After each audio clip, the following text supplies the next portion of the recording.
Good evening, everybody, and welcome to our Monday night Chassidishe learning Torah Ohr, the Maimonim of the Alter Rebbe on the Chassidishe Parsha, the Parsha of the week.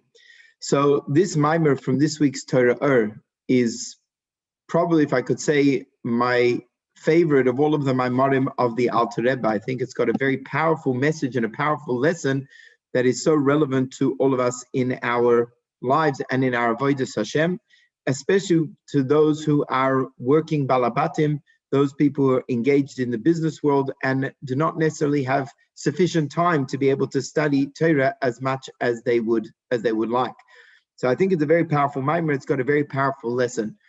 Before bringing it up onto the screen so you could follow along, the Parsha of Parsha's Terumah discusses the building of the Mishkan, which was the tabernacle in the desert, which is where Hashem's presence rested amongst the Jewish people, the prototype and the forerunner for the Batei Mikdash, the mitzvah va'asu the Mikdash v'shachanti b'soicham, the mitzvah to build a dwelling place for Hashem.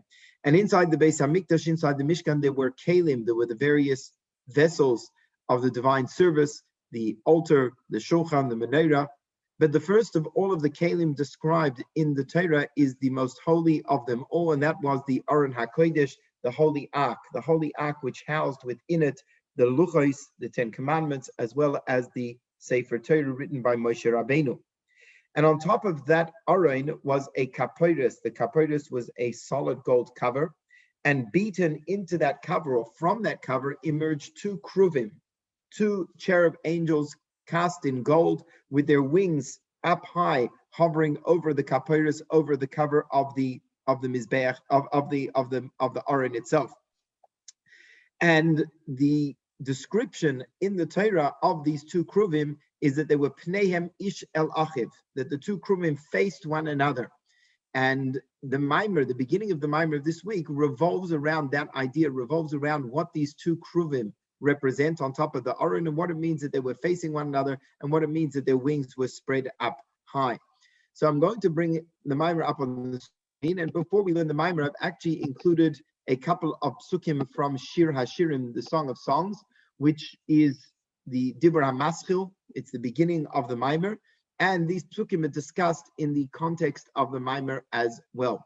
So this is from Shir HaShirim, the Song of Songs, chapter 8, the opening couple of psukim. And we know that Shir HaShirim is a poem, it's a song that describes the love relationship between a man and a woman, and that is a representation of the relationship between Hashem and the Jewish people. Rabbi Akiva described Shir HaShirim as Kodesh Kadashim, the holiest of the holies. And that is because it really brings out the deep, powerful, passionate love of Hashem to the Jewish people and the Jewish people towards Hashem, like the passionate love between a man and a woman. And therefore, the text itself is quite euphemistic. And even though it describes in a physical form, obviously it has deeper spiritual messages as well. So the opening pasuk from the 8th chapter. Stop it, Binyamin. If only I could be, it could be as with a brother, or as only if you could be to me as a brother. Yoinek shtei imi, nursing at the breast of my mother. Emtzacha bachutz, I would find you in the outside, I would find you in the street. Ashakcha, I would kiss you. Gam la yavoizuli, and no one would despise me. And the next pasuk reads, and hagcha, after I meet you in the streets and I would kiss you, and hagcha, I would lead you. Aviyacha, and I would bring you in el beis imi, into my mother's house, talamdeni, and teach me. Ashkecha miyein harekach, and I would give you to drink of yein harekach, of yayin, of fragrant wine, ma'asis rimoni, and from the juice of my pomegranate. So these psukim, of course, which are quite cryptic in what they mean, this is going to be the basis of our discussion. So the opening of the Maimer is on the words of the pasuk, Miyitencha ka'ach li, which is really in the form of a question. Who would make you to me like a brother? And says the Alter Rebbe that this zehu bakashos knes Yisrael lakadosh baruch hu al zman hagolus. This is the request of the Jewish people, Knesset Yisrael, to Hashem during the time of Golus. Shebizman shebeis hamikdash hayakayim nikru Yisrael achim lamakim. When the Beis Hamikdash stood, And godliness was open and revealed in this world in a very powerful way, specifically in the Beis Hamikdash and specifically in the Kruvim and the Aron. So at that time, the Jewish people were likened, we were called Achim Lamakim, brothers to Hashem. As it says, and we read this in our davening every day from Tehillim, Leman Achai V'Re'ai, for the sake of my brothers and my friends. And the Achai here refers to the Jewish people. And then it says, Leman Beis Hashem Elokeinu, for the sake of Hashem, our God. Kolomer, what is the juxtaposition of these two psukim? When are we called brothers to Hashem, so to speak? At a time when the temple is standing. And in the time of Golus, after the destruction of the temple, that relationship, that connection, that revelation of godliness, which elevates us to the level of Achim Lamakim, brothers to Hashem, was lost. And therefore, Lefichach Mevakeshes Achshav Mi Tencha Ka'achli, and now during Golus, during exile, the Jewish people ask, who will make you once again like a brother to me, that we will be able to still have that relationship and still have that revelation of godliness that we had during the time the Beis Hamikdash stood. And now the Alter Rebbe digresses and links into our Parsha with the description of the Kruvim. And we're not going to go through it all because I want to fast forward to the end of the Maimon, which I think is the very powerful lesson for us, but just to share a few lines and a few ideas. Concerning the Kruvim, the cherub angels on top of the Aron HaKodesh, it says, Upanehem ish el achiv. Their faces were one to the other, one to its brother. And therefore the Kruvim represent this brotherly relationship between Hashem and Jewish people during the time the temple stood. In Eksiv it says, Vasisa shnayim Kruvim, you should make two Kruvim, Kruv echad mikatzim izeh, one Kruv on one end of the Aron, Kruv echad mikatzim izeh, and one Kruv on the other end of the Aron. What do these Kruvim represent?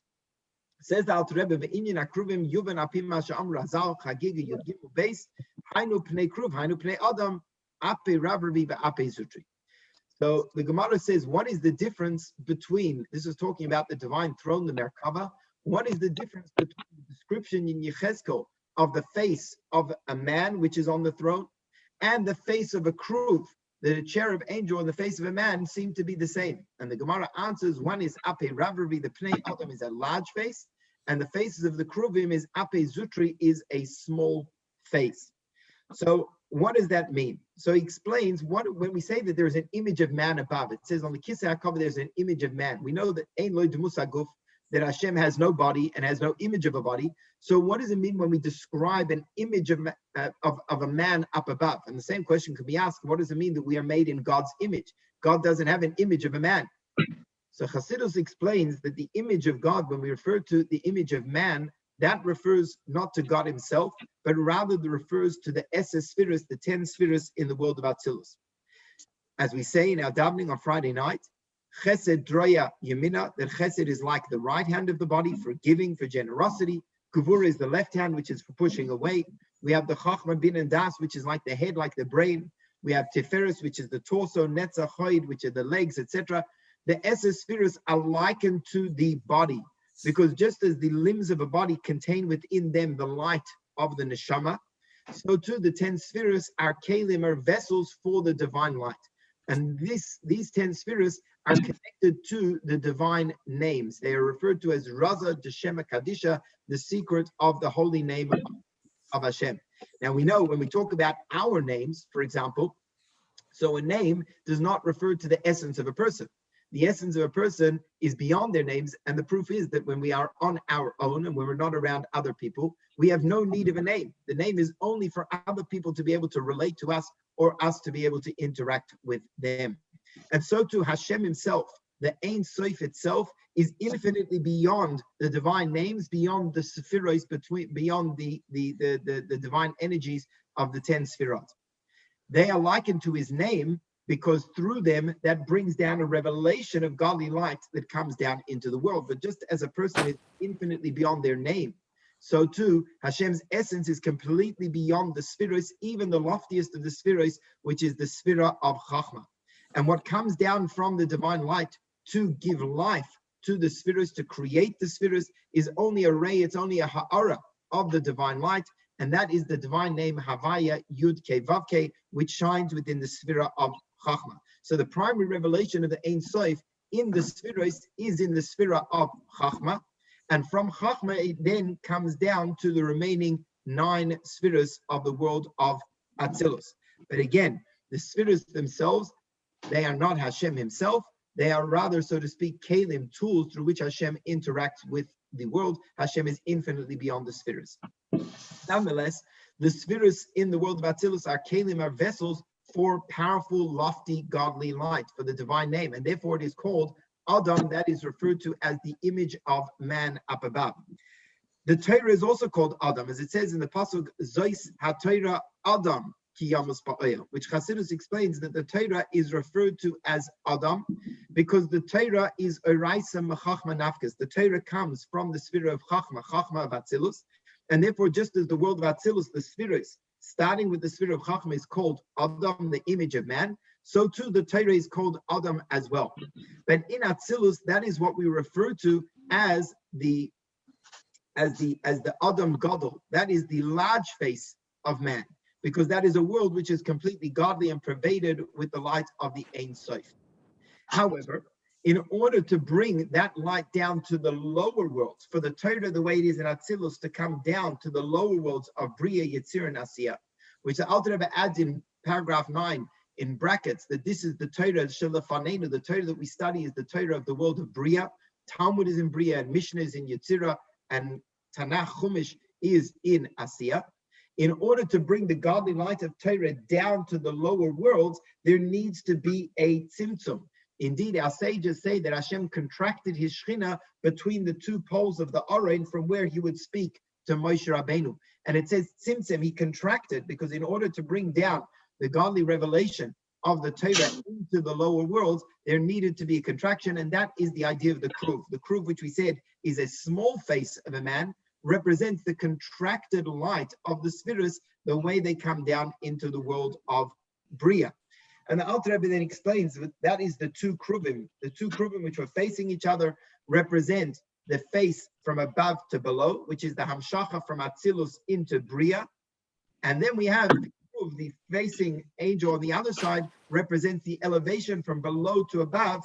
And whereas the Hamshacha from above to below is Torah, which is given from above, the elevation from below to above, that is through tefillah, through prayer, and specifically through Shema Yisrael, when the Jewish people, through our own efforts, lift ourselves up to Hashem. And that is through his spottenness, through meditating on the Pasuk, Shema Yisrael, Hashem Elokeinu, Hashem Echad, how Hashem is beyond the worlds, Hashem is completely unchanged from the creation of the world, and everything before Hashem is completely batal.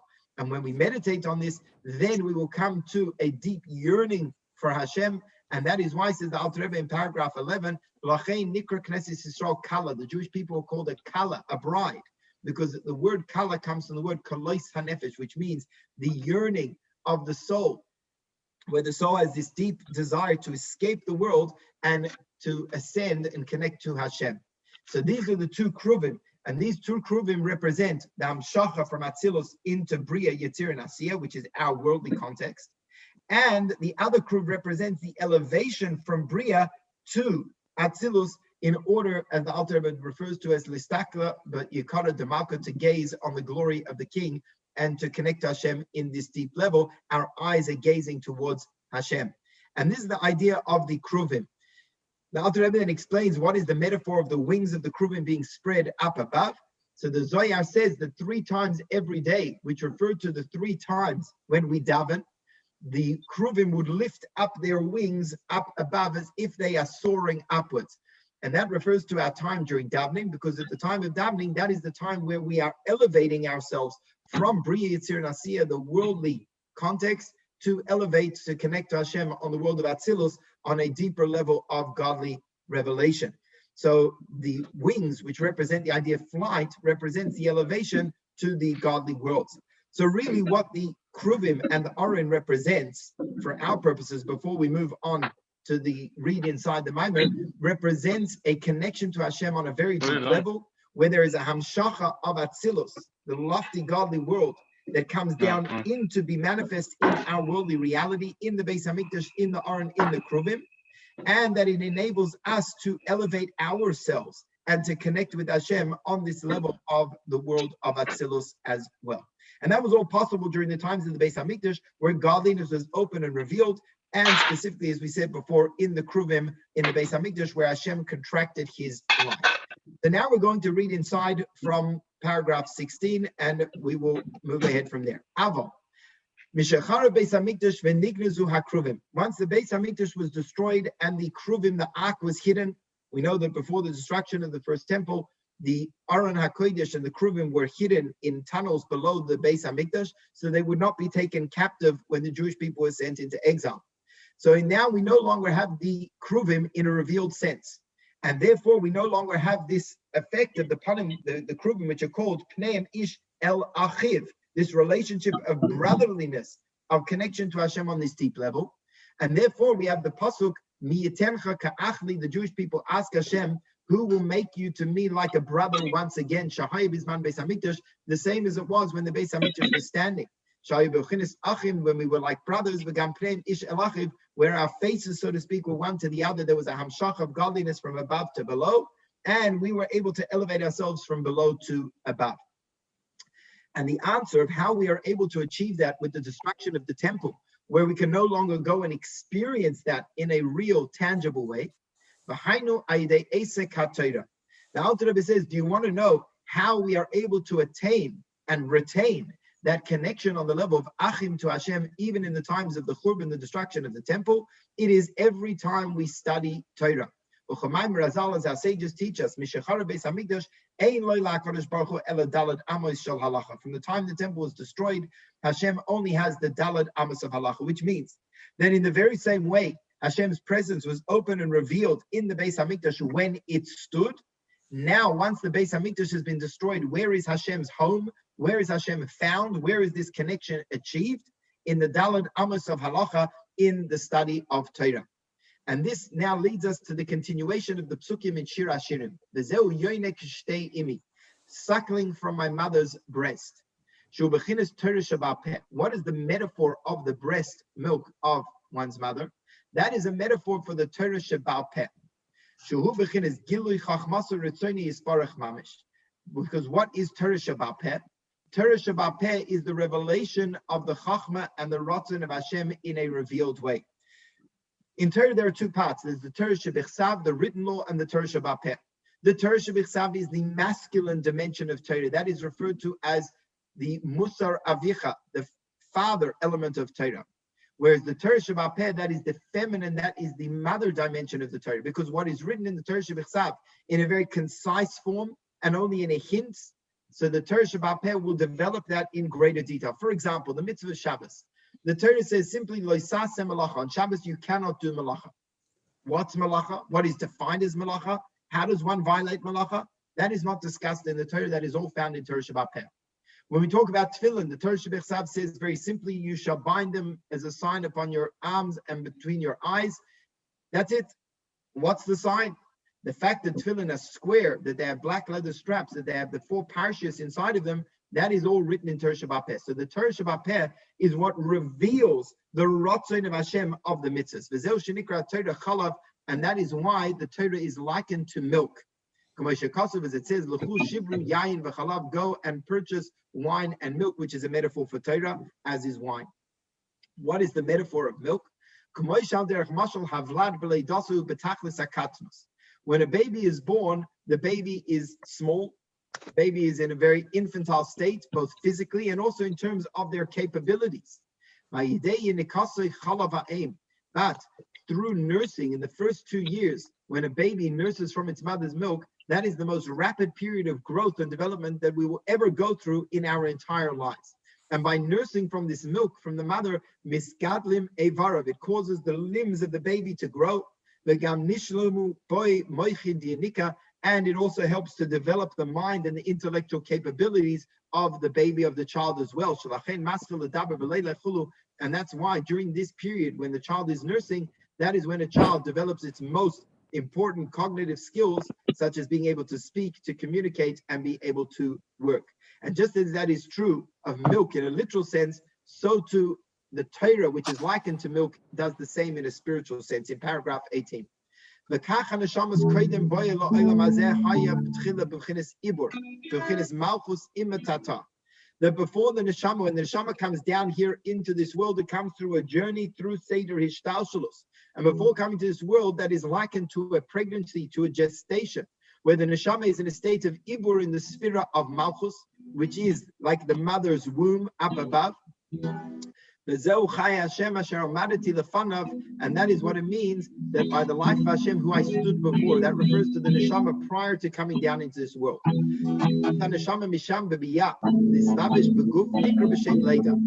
the neshama's gestation, its pregnancy, is when it is still in the sphere of Malchus up above.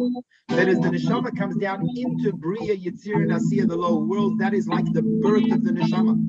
As the verse says, today I gave birth to you. And therefore, just as the baby, when it's born, is in a very limited, juvenile, infantile state, so too when the neshama is first born, so the neshama is also in that same state as well, and it's in a very infantile state as well in a spiritual sense.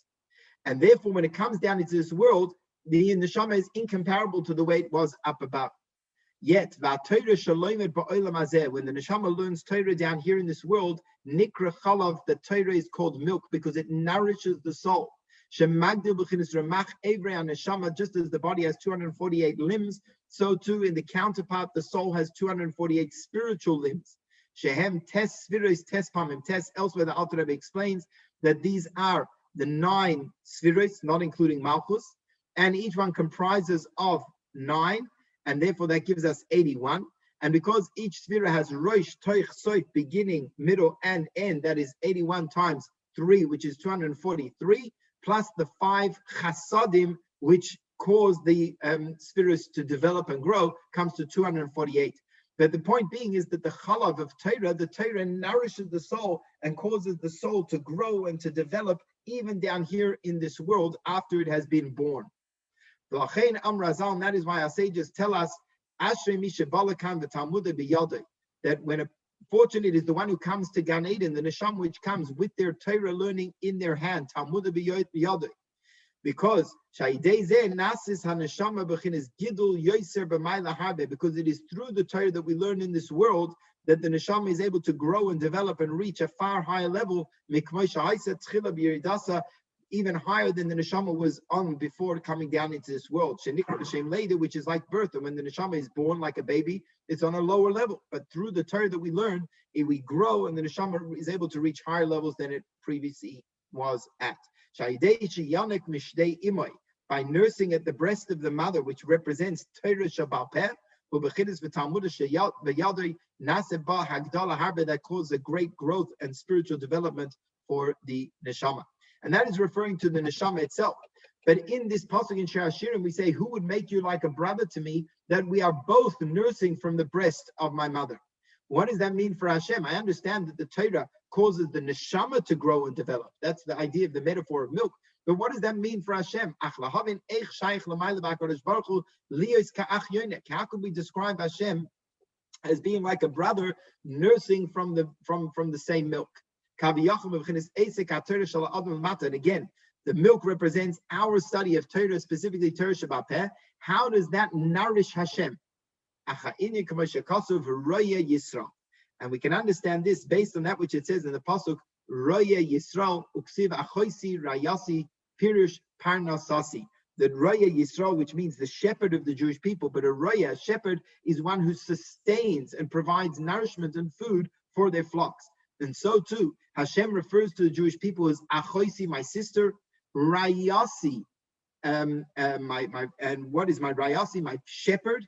Pirush, that means Parnasasi, it means Yisrael Mefanasim La'aviyim Shevashamayim, that we are capable of giving Parnasa to Hashem, which is a powerful idea, that we have the ability to nourish and sustain and give Parnasa to the Eibishter, who lacks nothing. What does that mean? What does it mean that we nourish Hashem? Just as food that we eat, such as bread, the effect of the food that we eat is in order to connect the soul to the body. Elsewhere, the Alter Rebbe explains that's why when a person doesn't eat, they become weak, because the body and soul are opposites from one another. And naturally they don't have a chibur, a connection.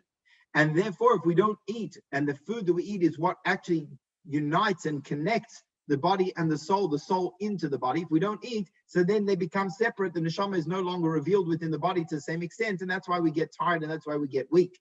But just as eating is about bringing down the neshama to be revealed and expressed within the body, so too is the idea of parnasa, of sustaining, of eating up above as well.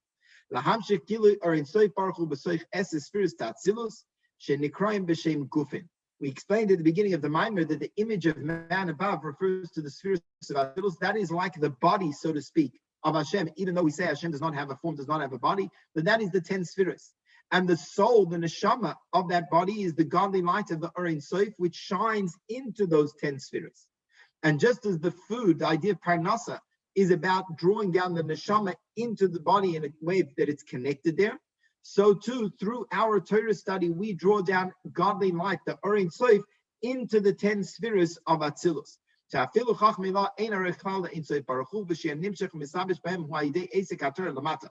Ein Sof, the Or Ein Sof, is completely beyond the spheres.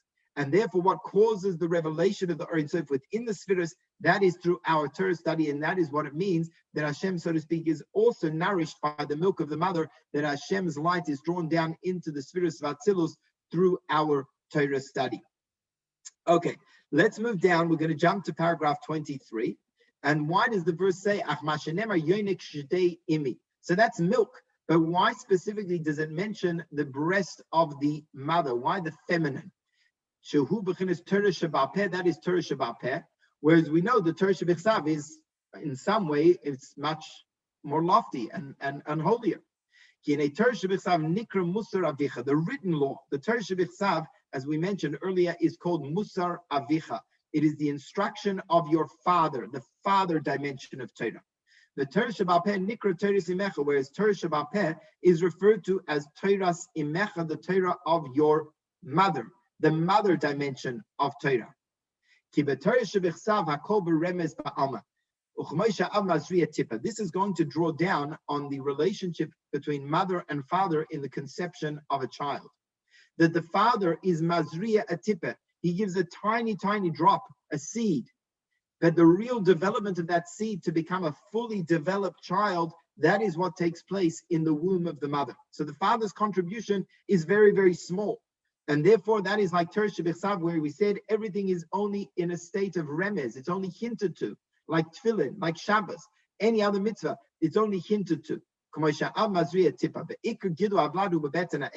The real growth and development of the child into the seed, into a fetus, into a living child, with all of its limbs and organs, etc., that takes place in the womb of the mother. And so too, so too in the development, in the conception of the halachas of Torah Alburian in their full sense, who Torah Shabbat is not in Torah Shabbat, which is only like that drop, that seed, that remez, that illusion, but the full development of all of the details of the halachas and how to observe the mitzvahs of the Torah, that is found in the womb of Torah, in the mother of Torah, which is the Torah Shabbat, the oral law.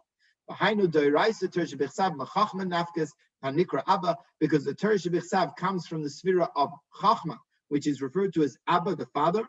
The Torah Shabbat is Bina Nikra Ima, whereas Torah Shabbat comes from the sphere of Bina, which is called mother. And that is also the relationship between Chachma and Bina. Chachma is when we have an idea. But when an idea falls into our head at that point in time, it's like a contracted nucleus. It has no detail to it. It's just a general vague concept. And therefore, it's like that seed, very small, very contracted.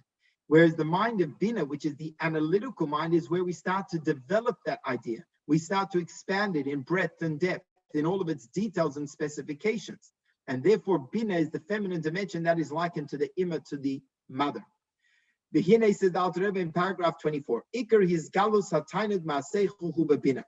We know that there are different levels of tainug, different things that can give us pleasure and delight in this world. And one of the most sublime levels of tainug that we can experience is through intellectualization, is through muskalos, through comprehension, when we understand something.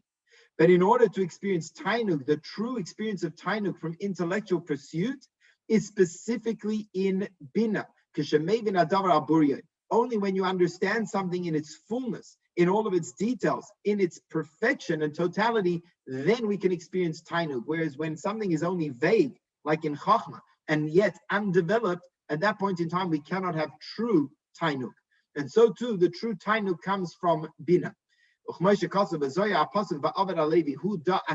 Zohar says, on the pasuk which says that the service of the Levites is that the Leviim represent the sphere of Bina, and the level of him represents hidden levels of godliness. Says the Zohar, that is the level of Atika, the highest levels of godliness, which is the level of Tainuk, delight. That it is through Bina that one comes to true delight. And that is why the verse says, suckling from my mother's breast, the milk of the mother. We know that when a child nurses, a baby nurses, it actually delights, it gives pleasure and delight to the child from the nursing as well. So too within Torah, it is through Bina, through Torah Shabbat Peh, that one actually experiences Tainug, experiences Gishmak.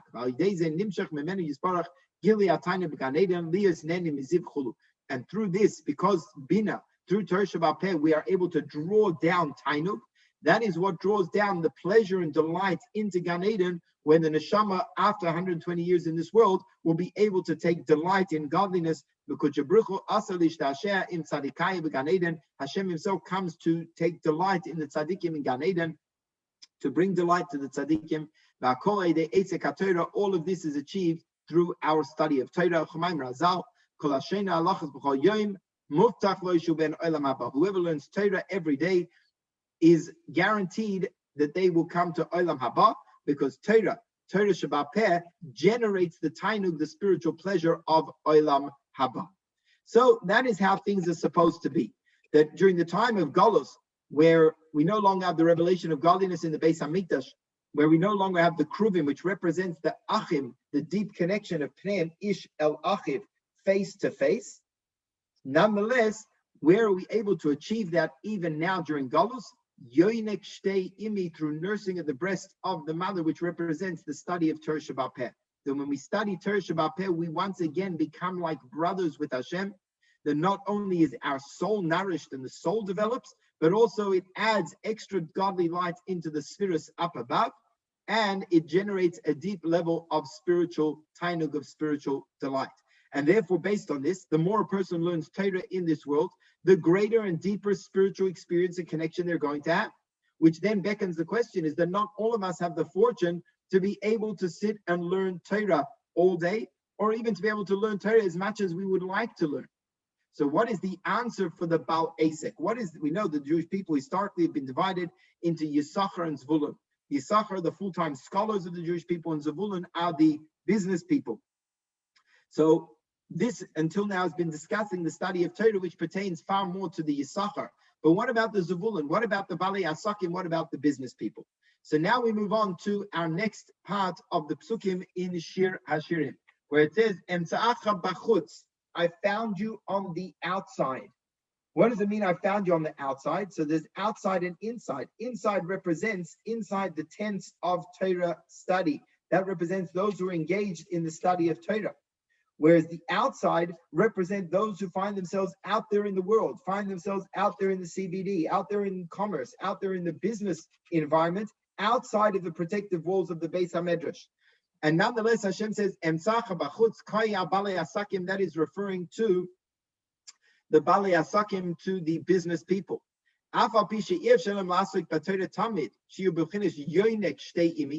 Even though they are not able to spend their full time engaged in the study of Torah, Talmud constantly, so therefore they're not on that level that we've just been discussing of yoinek shtei imi, of nursing at the breast of the mother, and that represents being immersed in the environment of Torah study and halacha. Nonetheless, Mekom Mokim Aleim Nemar, concerning them, the pasuk says, the Mekom Mokim Emtzacha Bachutz Gamkein, that I will find you outside as well.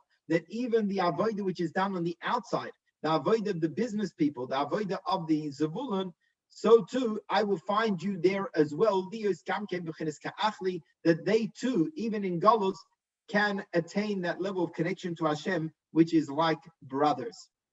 But in it, how is that?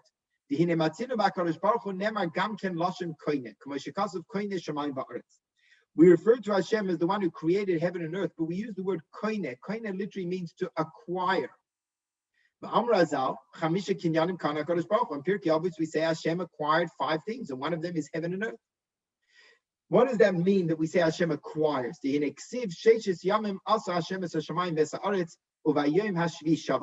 Hashem created the world in 6 days, and he rested on the 7th day. And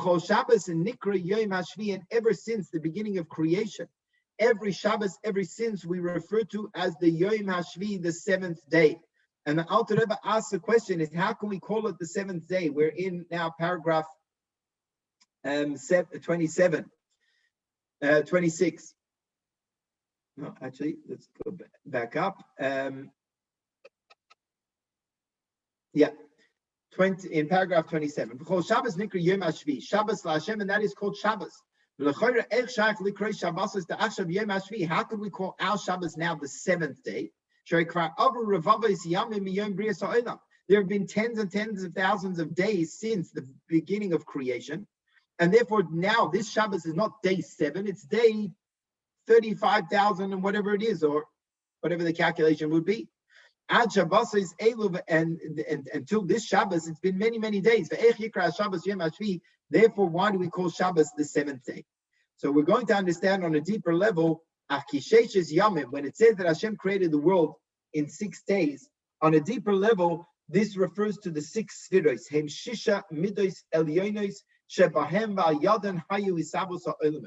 That these refer not to 6 days. Yes, it was 6 days. But this also refers to the 6 spheres through which Hashem created the world.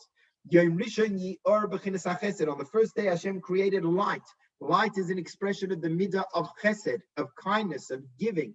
And so on and so forth. Day 2 is about Gevurah because it was the separation of the waters. Until finally on Shabbos, we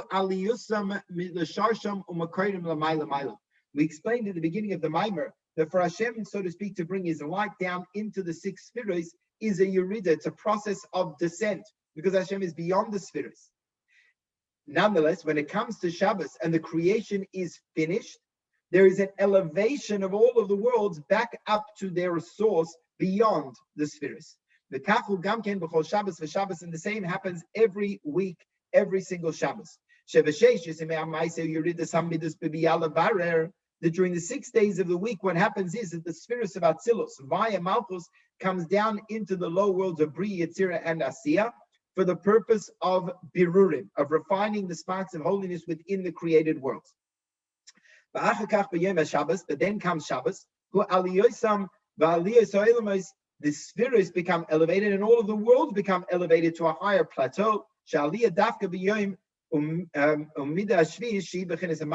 that aliyah goes to the 7th level, which refers to the sphere of Malchus. And that's why on Friday night we say which can mean that the heavens and earth were finished, being made. But it also again comes the word Lashon Kalsa Nafshi, the idea of the yearning of the soul, the expiring of the soul to go upwards. And this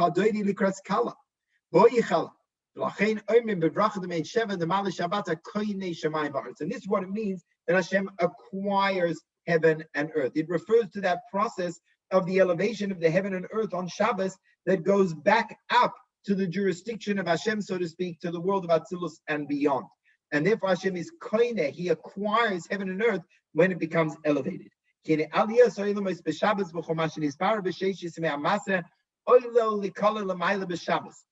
all of the worlds and all of our avodah during the week, where we are refining the sparks of holiness within the world, they all become elevated on Shabbos. And zeu kamashu akinyan, and that is like an acquisition, a kinyan. Shalakech noisin tchila kesef la'moicher ba'ideze mekabel achakach achefet shekoin el reshusay. That when you buy something, you transfer that object from one reshus, one domain, into your own, and so too the worlds become elevated on Shabbos into Hashem's domain. And so too, this happens during the 6 days of the week. That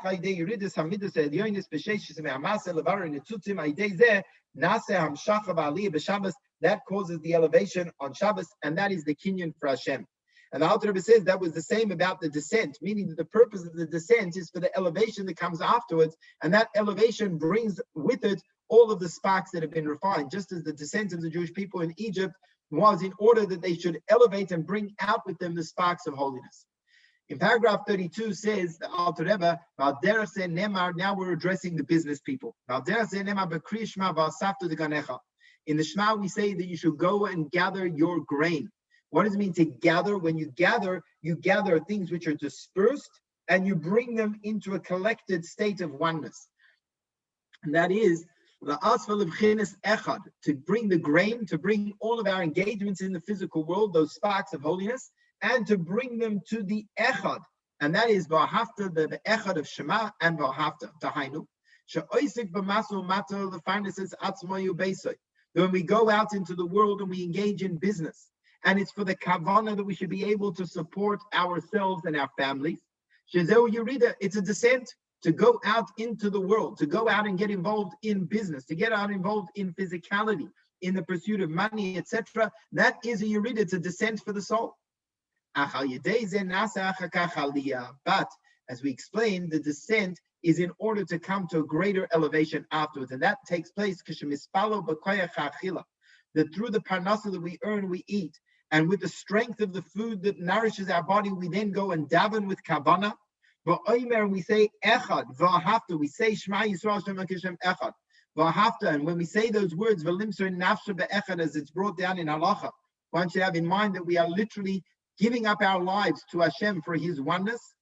When we daven with that energy, nikra tefillah oilas tamid. That is why the tefillah, which is in place of the korbanos, is called the oilas tamid, the constant oila elevation offering.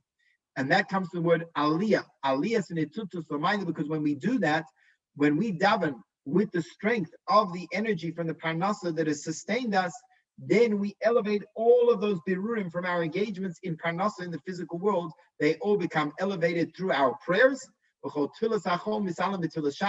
then that happens every day through our tefillas, through our davening. And then all of the davening for the week gets a second elevation on Shabbos as well. And therefore, this avodah of birurim is a very lofty avodah. V'zeu says now in paragraph 33, Shenemar emsacha b'chutz. This is what it means when Hashem says that even those who are b'chutz, shegam bali asakim yimtzauhu b'chutz, even the bali asek will find Hashem on the outside. Even though they are not sitting in the base medrash learning Torah full time, and instead they're engaged in the physical world, nonetheless, over there they will find Hashem as well. Because through their business, they elevate these sparks to the oneness of Hashem.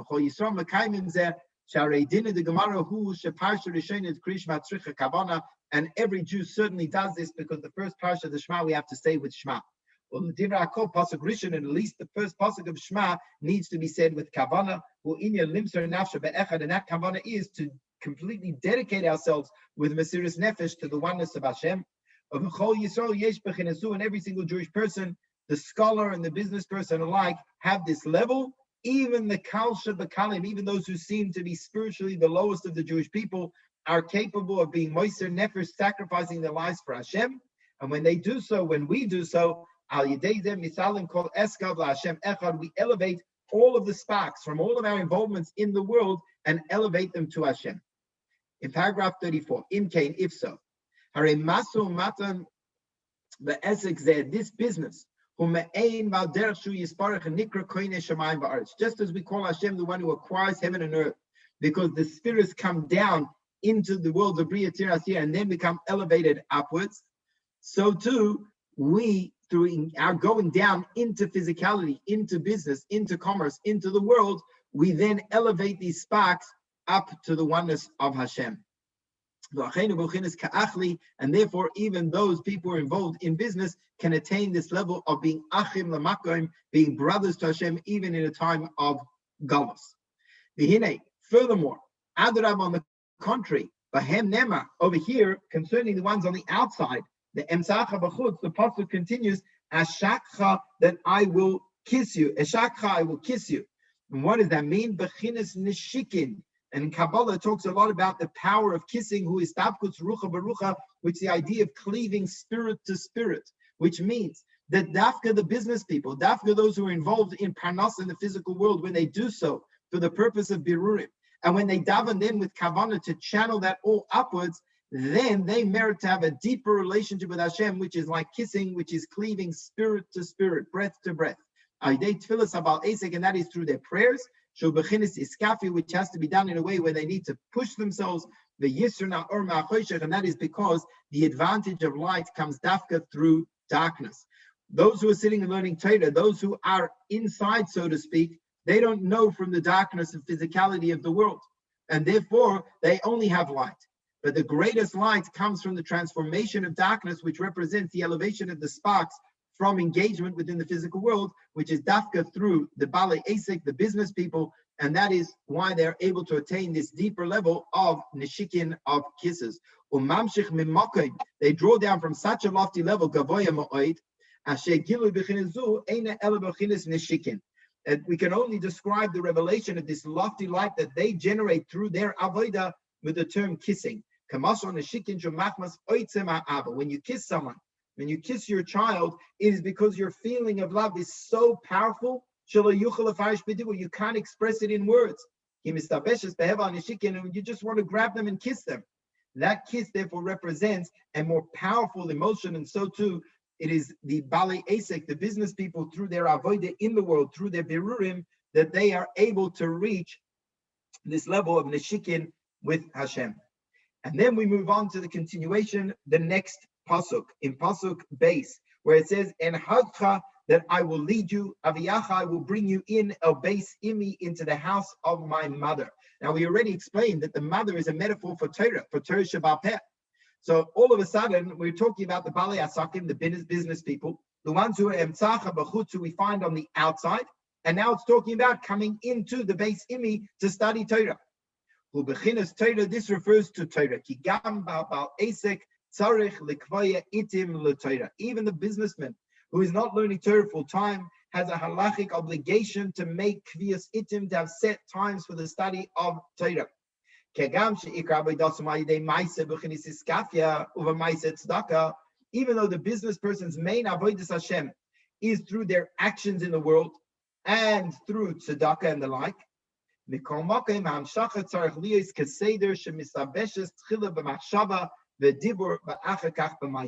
nonetheless, before they can get to the dibur and maisa, before they can get to their actions and deeds of tzedakah, it needs to first come through machshava and dibur. And therefore, that they too have to have their set times for the study of Torah every day, specifically in the morning and in the evening.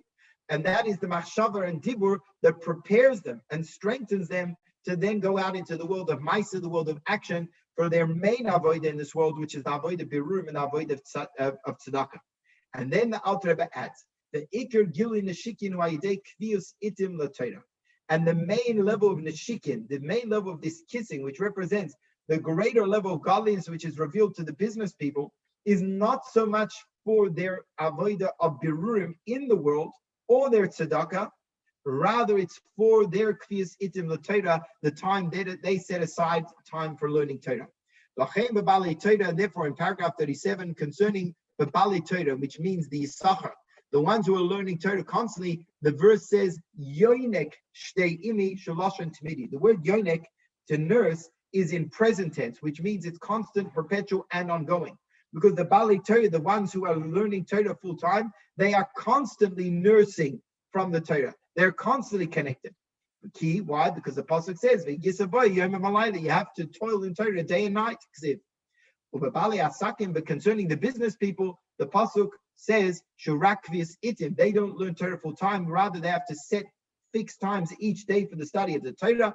Concerning them, it says, and hagcha, I will lead you, aviyachan, I will bring you in, el beis imi, into my mother's house, which means that their Torah study is only from time to time, but it's not their primary pursuit.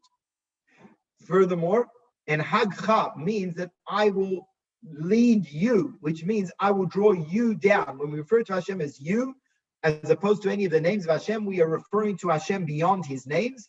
And the idea of anhagcha, being able to draw down Hashem's essence, that is specifically through the Torah study of the Balei Asek, the business people. So let's move on to paragraph 38, which is then the continuation of the pasuk in Shir Hashirim. It says as follows: Ashkecha miyayin harekach, I will give you to drink from the fragrant wine. What is wine? The pasuk says that wine gives joy to Elokim, to Hashem. The yayin ubechinis yayin shel Torah. And what is wine? That is the yayin of Torah, the wine of Torah. Ubechinis bina, and that refers to the sphira of bina, which just as wine has a pleasant taste, bina is where we have the tainug and delight and pleasure of Torah study. Bechinis Torah shebal peh. The yosem mesamech Elokim. And what does it mean that this wine rejoices Elokim? Hainu ki Elokim hu midas hatzimtzum. We know that the name Elokim, as opposed to the name Havaya, Elokim represents Tzimtzum, the contraction of godly light. Lios Helam v'Hester, which gives rise to concealment. But vayidesha mamshich mebechinas bina, when we learn Torah shebal peh and we draw down from bina, shebechinas simcha, which is the idea of simcha, as it says, Eim habanim smecha, the mother rejoices. Goydem gili ahelem, just as wine, when you squeeze the grape, you extract the hidden to a state of revelation. Just as when a person drinks wine, nichnas yayin yatsa soid, the wine brings out the deeper aspects of a person. So too, wine represents the idea of gilui, because through the study of Torah, we cause shalayasti v'yalim v'mesameach Elokim. We reveal the godliness which is hidden within Elokim. But that is true of all wine, that I gave you wine to drink. What is yayin harekach, fragrant wine? It's wine that has a good fragrance. Chassidus explains that the idea of smell of fragrance comes from a very lofty level, makif. The godly light, which is called makif, which is the encompassing light, it's beyond being enclosed within. That is the level of fragrance.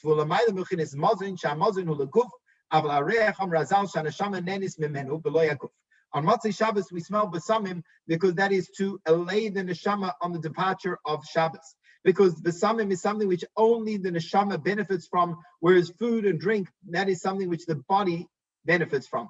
Because food and drink represents or pnimi godliness, which is limited and therefore can be internalized, whereas fragrance represents godliness, which is on such a lofty level that it cannot be internalized and it remains makif, like a fragrance which does not go into us, but it surrounds a person from without.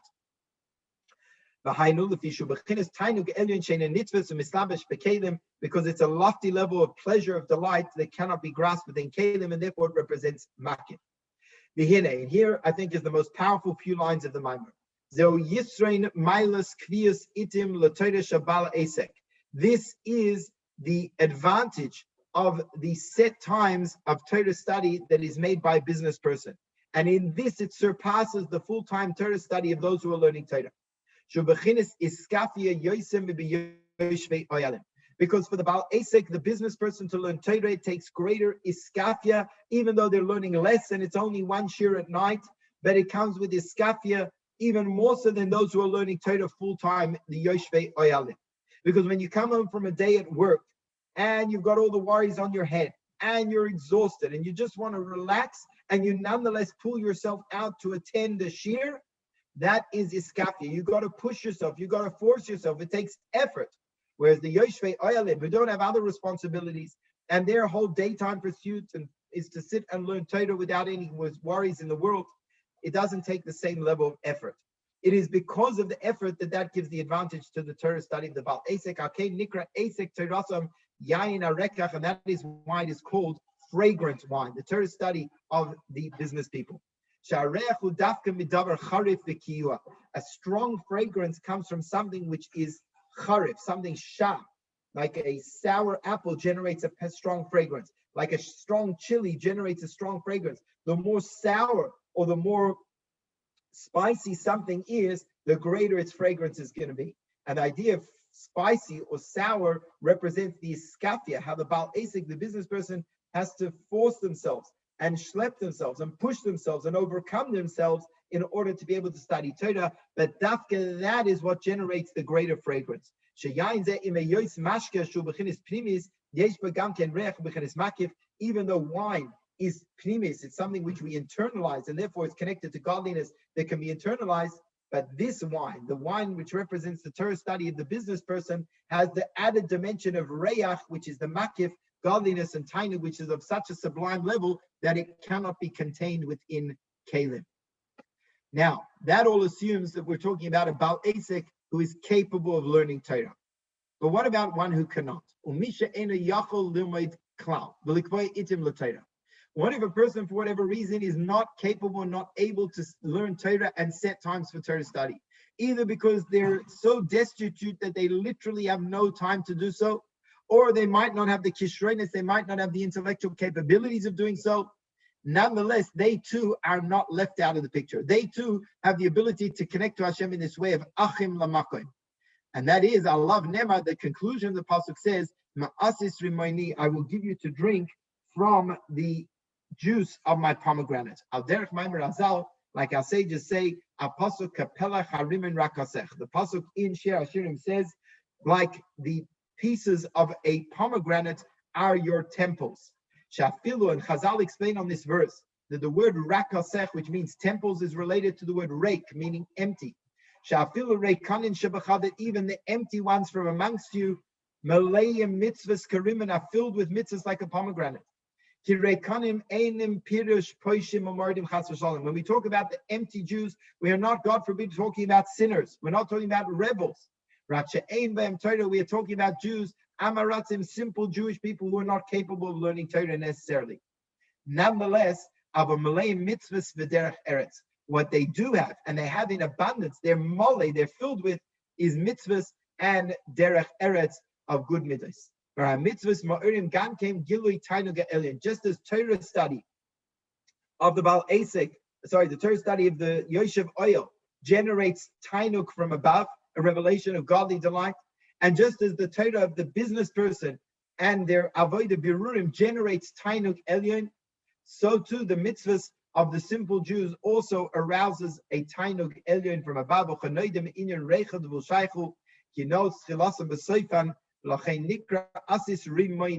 And that is why it's called the juice of my pomegranate, which also brings a tired, it restores the soul and brings pleasure and enjoyment to a person. And with this, he explains why on the bottom of the me'il of the Kohen Gadol there were rimonim, there were pomegranates, because the idea of me'il tzedakah, which represents even those Jews who are on the bottom, so to speak, nonetheless they are filled with mitzvahs like a rimoin. And that is the idea of me'il tzedakah, that is the acts of tzedakah that they do and the mitzvahs that they do.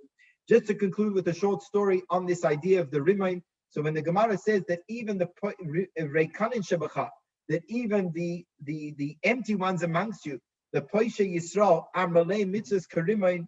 So one time there was a chassid of some persuasion who came to the Rebbe, and when he came to the Rebbe, he said, Rebbe, I have a question on this Gemara. The Gemara says that even the sinners of the Jewish people are filled with mitzvahs like a rimon, like a pomegranate. How could you say sinners are filled with mitzvahs like a pomegranate? How could a sinner be filled with mitzvahs? So the Rebbe said, I also have a question on the Gemara similar to yours, but very, very different. And that is that if they are filled with mitzvahs like a pomegranate, how can you call them sinners of the Jewish people? So I think this is a powerful mimer because it addresses every single Jewish person, no matter what level we are on, whether we are the full-time scholars who have the ability to connect to Hashem through full-time Torah study, whether we're business people who connect to Hashem through our avodah birurim and engagements in the physical world, and by setting time for learning Torah. And when we do so, that Torah study is the fragrant wine which far surpasses that of the Torah scholars who are learning full-time. It has the idea of fragrance of makif, and also those Jews who are not capable of learning Torah, that every year is filled with mitzvahs, and therefore even in Golus, when we no longer have the Beis HaMikdash, when we no longer have the open revelation of godliness in our world, and it seems, like we say, Mi'itencha ka'achli, who will make you like a brother to me? The answer is that even now Hashem can be and is like a brother to each one of us, that we have a revelation of godliness through our study of Torah, through our avodah birurim, and through all of the many mitzvahs that we do. So that concludes the mimer, and we'll continue on next week. I do have to run, but have a wonderful week. And Be'ezras Hashem, we'll see you again soon at one of our next upcoming shiurim. Have a wonderful night. Rabbi Johnson, quickly before you go, what was the challah